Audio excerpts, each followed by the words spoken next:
One thing about the school that I really appreciate is that the teachers, they take their time to like get to know you. Like when you first come into the school, or like you're starting a new class, there's like throughout the first week you're understanding like what the class is going to be about, and like sometimes we play games like to get to know each other, like what we like to do. Like we play this game, Two Truths and a Lie, or like several other games that just helps teachers and our fellow students just get to know each other a little better. Finally tonight here, America Strong, and a simple assignment from a young teacher in Colorado. Suddenly, that lesson in classrooms across the country. And it all starts with this: I wish my teacher knew. I wish my teacher knew that. It all started inside this classroom in Denver, Colorado. I wish my teacher knew that my reading log is not straightened because my mom isn't around a lot. A third grade teacher and this assignment. Finish this sentence. I wish my teacher knew. I wish my teacher knew I don't have pencils to do my homework. That teacher, Kyle Schwartz, wanted to know her students better, almost all of them under the poverty line. One writing, I wish my teacher knew my parents, or I wish my teacher knew I wanted to go to college. Kids would share something like, I wish my teacher knew that I want a friend to play with me. And then something unexpected. It was really beautiful to see another kid putting their arm around them or saying, we got your back. That teacher then posting the messages on Twitter. These notes are heartbreaking, and it's very commonplace in a school like this.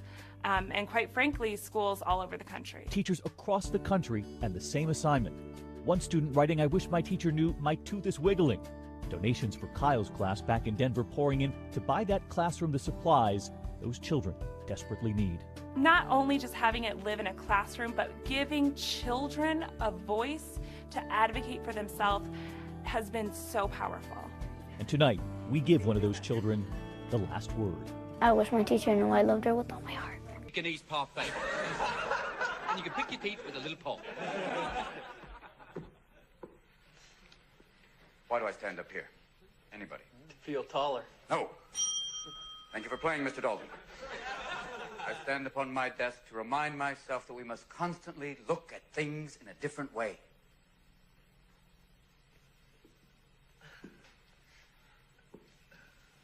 See, the world looks very different from up here. You don't believe me? Come see for yourselves. Come on.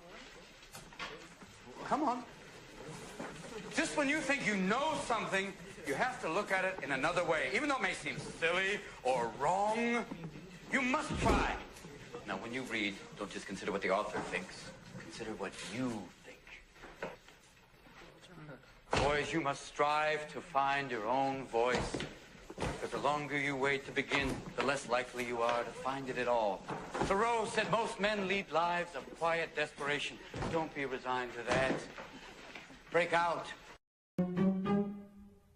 So I'm at the airport, and they've got this deal for 5 donuts for $5, which is an awesome deal because it's pretty much the same price as buying 3 donuts anyway, so it doesn't matter. And I set my stuff down, and I pick up the paper, and I start reading the paper, and this guy sits down across from me. And so I, look over the paper, and he kind of gives me a bit of a smile, and I give him a bit of a nod, and I go back to reading the business section. A little while later, I hear this rustling on the table, and I'm like, I look over, and the guy has got his hand in the bag of donuts.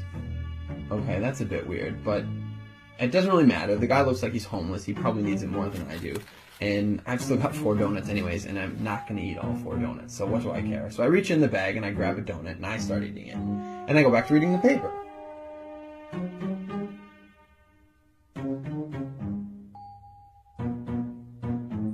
So I'm just getting into the social pages, and I hear this rustling on the table again. And I look over, and the guy's got his hand in the bag of donuts again. He takes a bite, and I'm like, what the crap? And now I'm getting a bit angry. But the precedent has been set, and so I don't feel like I can say anything. But I reach into the bag a bit more aggressively, I take a bite, and I just shake my head like, whatever.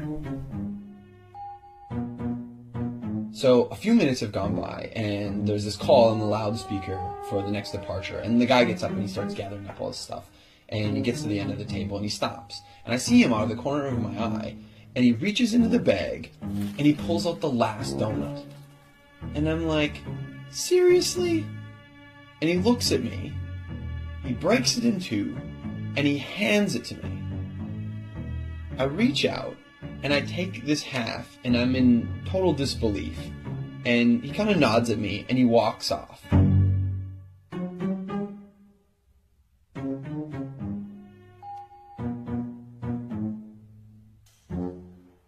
So, while I'm sitting here, pondering the absurdity of what's just happened, I hear the call for my flight.